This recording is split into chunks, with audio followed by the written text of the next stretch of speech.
ek is reg. Ok, nou maar gee my jou vraag. Ok, hulle het voorbeelde gegee, en dit is nou hoe om die, ok, die vraag is, Ryan koop 'n tweedehandse motor van R30.000 op huurkoop. Hy betaal 'n deposito van 20% en rente van 10% per jaar, word op die balans gehef. Die balans word in 12 gelyke paemente betaal. Hoeveel sal elke paement wees? Is 10% rente, nee. Ja, 10%, ja. Ja, 10% per jaar. Ok, Ok, dan moet hulle nou hierdie formule gebruik. Wacht, laat ek dit sien. Ok, hulle het gesê kontantprys is gelyk aan R30.000, dat hulle nou die deposito en die uitstaande balans ja, uitwerk, en die 10% aan wat is dit? die 10% wat? Aan NIM. O, per annum. Dis maar net, Ja. dis Latynse woord vir per jaar. Jy sal baie keer sien by rentekoers, nee, staan daar so PA aan die agterkant. Dit staan vir per annum, en dit is maar net die Latynse woord vir per jaar. O, ok. So, jy moet nie te veel daaroor worry nie. Ek sien, hulle het nou met die voorbeeld, het hulle nou dit so uitgewerk, dan sê hulle, bedrag om te betaal is gelyk aan balans plus rente, is gelyk aan R24.000 plus 2000, dan hulle moes nou dit so uitgewerk. Ja.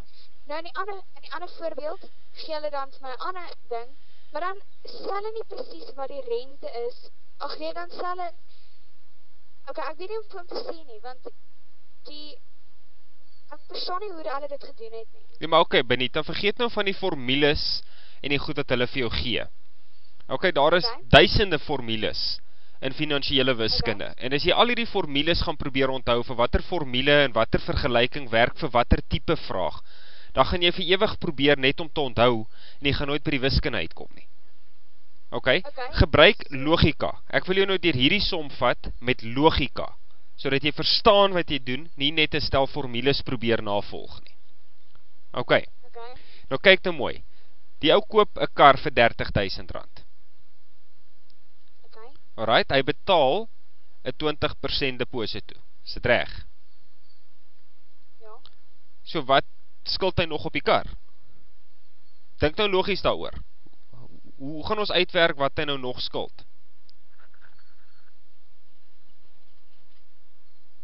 Ok, so die deposito is, ok, so jy gaan uitwerk, hoeveel is 20% van 30.000? Presies, so, en ons doen dit deur te sê, 20% van 30.000. Hoe doen ons dit? Wat beteken die woordjie van? Maal. Ok, en 20% kan ons skryf as 20 op 100. Ok. So dis 20 op 100 maal met 30.000 op 1. Ok, so die 100, kanseleer 2 van die nulle uit, dan word dit 20 maal 300, en dit gee vir my, wat? 20 maal 300. Verstaan nie waar ek dit gekry het? Ja. Ok. Is 6.000. Ok, so hoeveel geld skuld hier jou nou nog op die kar?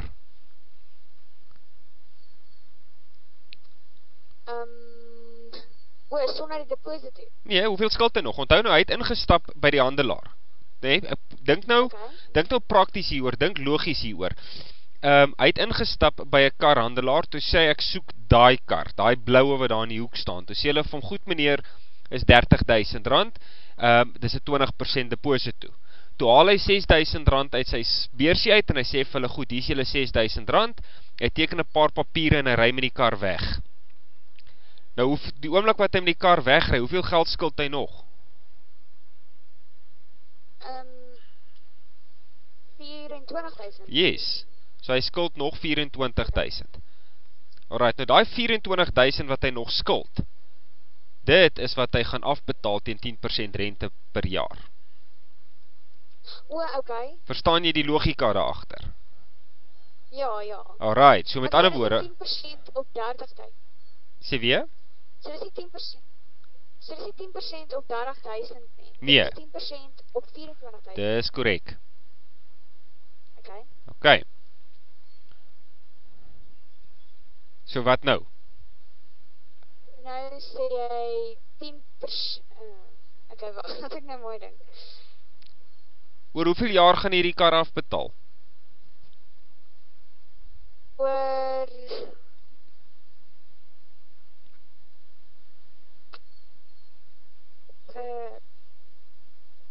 het hulle gesê? Ja. Daar staan het. Okay, laat ek geweer lees. Kyk op die skerm. Ja. 12 paaiemente. So hoeveel jaar is dit? Ek sien nie dit. Ja, so hoeveel jaar is dit? Wat?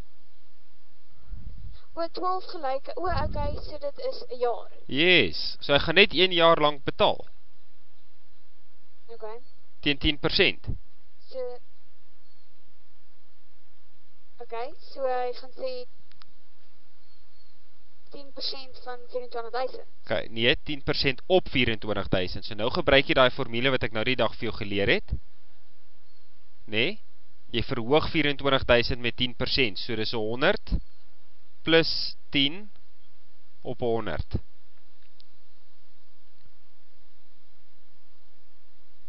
Onthou jy die formule wat ons nou die dag gedoen het? Okay, so hy vermeerder nou met 10%. Yes. Nou werk of my die sommetje uit. 24.000 maal met 110 gedeel deur 100. Okay.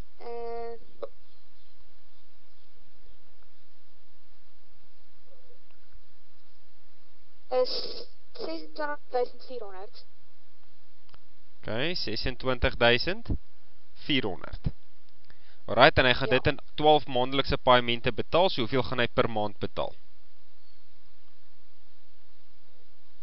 Okay, gedeel deur 12. R2.200 per maand. En is dit dieselfde as die antwoord wat hulle gekry het? Laat ek gekyk. Ja, dit is. Okay, so nou my vraag aan jou, is dit die moeite werd om jouself nou dood te stres oor 'n klomp formules en die manier hoe hulle verduidelik wat hulle gedoen het, of kan jy dit met logika uitredeneer? Ja, ek sal kan. Okay, nou net vir ingeval jy nou die formule van enkelvoudige rente moes gebruik het. Want onthou, hierdie is nou maar enkelvoudige rente. Enkelvoudige rente het ons daai formule. I is gelyk aan KRT, waar jou I is jou rente. Ja. So K is die kapitaal, dis die 24.000, wat hy nou moet op afbetaal. Die rente is 10 op 100, en die tydperk is, wat? 'n jaar. Okay, so dis 1 jaar. Okay, nie 12 nie, want onthou daai rente wat daar in die hakkie staan, is per jaar, so jy kan nie die tydperk in maande gee nie. As jy die rente per maand gehad het, dan kan jy die tydperk in maande gee, maar jou rente in die hakkies, daai 10 op 100, is jou rente per jaar, so dan moet jou tydperk in jare wees, so werk het gou vir my uit. Wat is 24 maal met 10 gedeel deur 100, maal 1?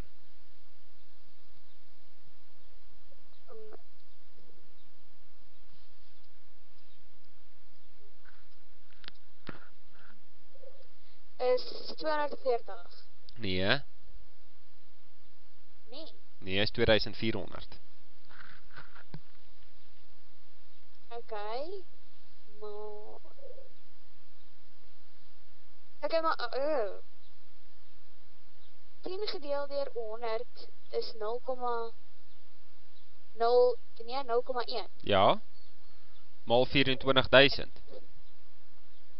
Ja, 0,1 maal 24.000 is 2.400. Okay, en as jy daai 2.400 nou gaan bytel by jou kapitaal, dan kry jy 26.400. Okay, ek sien. Sien, so jy kom op twee maniere daar uit. Okay.